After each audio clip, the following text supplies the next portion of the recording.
ধারাবাহিক কোশ্চেন এবং আনসারের 6 নাম্বার লেসনে আপনাদের স্বাগতম। তো এই লেসনে আপনারা শিখবো যে কিভাবে আমরা বেস্ট শপ বাছাই করতে পারি। তো এই 6 নাম্বার লেসনে কি বলছে দেখ, please use formula to return in table column best shop the cheapest store select item. এখানে অনেকগুলো আইটেম দেয়া আছে আর এখানে আছে শপের নাম, বিভিন্ন ধরনের দোকানের নাম। এখানে এই ল্যাম্পের প্রাইস এক এক দোকানে এক এক রকমের। এখান থেকে আমরা দেখবো যে সবচেয়ে কম দামের শপের নামটা কি, এখানে নিয়ে আসতে হবে স্টোরের নাম। এখানে দেখুন যে আপনার 100 বা 1000 দোকানের নাম লেখা থাকতে পারে মার্কেটের, একটা দেশের বা একটা সিটির। সেক্ষেত্রে সেখান থেকে আপনার সবচেয়ে কম রেটে কোন দোকানে বিক্রি হয় এই দোকানের নামটা এখানে নিয়ে আসতে। ধরুন আপনার কোনো ফিল্ডের ক্লায়েন্ট যদি আপনাকে বলে যে এই মার্কেটের ভিতরে সব থেকে কম রেটে এই আইটেমটা কোন দোকান থেকে বিক্রি হয়, তো আপনি সবগুলো দোকানের আইটেমের ডাটাগুলো নিয়ে আসলেন যে এই একই আইটেম এক দোকানে এক এক রকমের বিক্রি হয়। তো সেক্ষেত্রে কম রেটে কোন দোকানে বিক্রি হয়, এখানে যদি বিভিন্ন ধরনের আইটেম থাকে, ধরুন 1000 আইটেম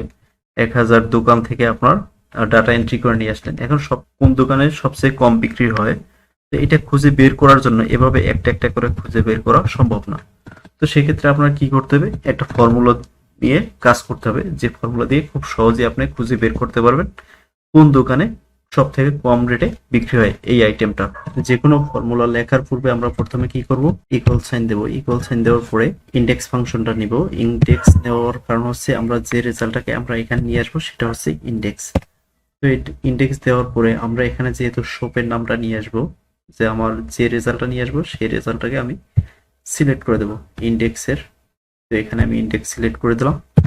দেওয়ার পরে আমরা এখন হচ্ছে ম্যাচ করব। ম্যাচ ফাংশন দিয়ে আমরা ম্যাচ এবং মিন ফাংশনের হেল্প নেব এই স্টোর বের করার জন্য। সর্বনিম্ন যেহেতু আমরা রেটটাকে সিলেক্ট করে এবং দোকানের নামটা নিয়ে আসবো, সেক্ষেত্রে আমরা ম্যাচ এবং মিন ফাংশন নেব। তো প্রথমে আমরা ম্যাচ লিখবো। ম্যাচ লেখার পরে লুকআপ ভ্যালু। লুকআপ ভ্যালু আমরা কি করব, সর্বনিম্ন যেহেতু এখানে মিন ফাংশনটা নিয়ে দেবো। তো মিন নেওয়ার পরে এখানে যে নাম্বারটা আসছে এখান থেকে আমরা যে সব থেকে সর্বনিম্ন নাম্বারটা আছে সেটা অটো সিলেক্ট করে নেবে। এটাকে দেওয়ার পরে মিন ফাংশন নেওয়ার পরে এখানে আমরা ক্লোজ ব্র্যাকেট দিয়ে দেবো। দেওয়ার পরে আমরা কমা দিয়ে দেবো। দেওয়ার পরে লুকআপ অ্যারে। তো লুকআপ অ্যারেটা হচ্ছে এইটার ভিতর থেকে আমরা সর্বনিম্ন নাম্বারটাকে ম্যাচ করাবো। তো আমরা লুকআপ অ্যারে দিয়ে দিলাম, এরপরে কমা দেবো। কমা দেওয়ার পরে আমরা এক্সাক্ট ম্যাচের জন্য দেবো 0। 0 দেওয়ার পরে ফার্স্ট ব্র্যাকেট দিয়ে দেবো, ক্লোজ, দুইটা ব্র্যাকেট দেওয়ার পরে এন্টার দিয়ে দেবো। দেখুন এখানে আমার এই সিনেম চলে আসছে। ল্যাম্পের দাম সর্বনিম্ন বিক্রি করে কোন দোকানে, এই সিনেম, এখানে এই সিনেম চলে আসছে। এখন আমরা যদি এটাকে ড্র্যাগ করি তো রেজাল্ট ঠিক মতো আসবে না, সেই জন্য আমাদের কি করতে হবে, যে ডাটা রেঞ্জ গুলো আছে এটাকে আমরা লক করে দেব। এখান থেকে ইন্ডেক্স এটাকে আমরা লক করে দিলাম। এখন এই দুইটাকে আমরা লক করব না, কারণ হচ্ছে আমাদের নিচের দিকে যখন ড্র্যাগ করবে এটার সেল রেফারেন্স যেন নিচের দিকে অটোমেটিক নিয়ে নেয়। এখন আমরা এন্টার দিয়ে দিলাম। এন্টার দেওয়ার পরে দেখুন আমি যদি নিচের দিকে ড্র্যাগ করে দিই, দেখুন এখানে হচ্ছে চেয়ার বিক্রি করে ইনেগুলো সর্বনিম্ন রেট। এখানে দেখুন এই যে ইনেগুলো ডেস্ক সর্বনিম্ন বিক্রি করে কোন দোকানে, ইনেগুলো।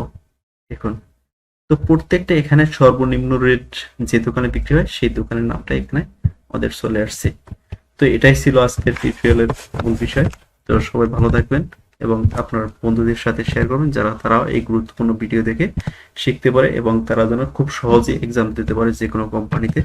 তো ভালো একটা জব পাওয়ার জন্য এই কাজগুলো অবশ্যই শিখতে হবে। সবাইকে ধন্যবাদ। আসসালামু আলাইকুম।